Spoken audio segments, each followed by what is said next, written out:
Davao, for example, ang ginawa namin is nagsimula kami sa paggawa ng plano. So, gumawa kami ng international expert. Gumawa kami ng IM for Davao, Infrastructure Modernization for Davao. So, nakalatag doon ano yung mga infrastructure projects na kailangan gawin ng Davao City.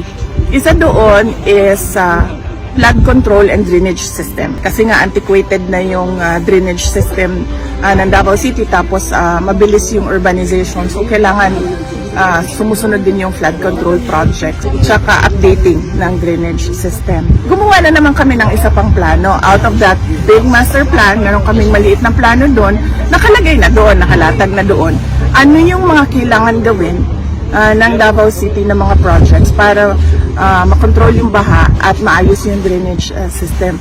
Ang problema lang, sinabi ko na rin ito dati, andyan yung plano namin, pero walang interest yung gobyerno, yung national government, through the DPWH na fundingan, na bigyan ng pondo yung mga projects. At hindi ito biased kasi hindi naman kami ang gumawa nito eh.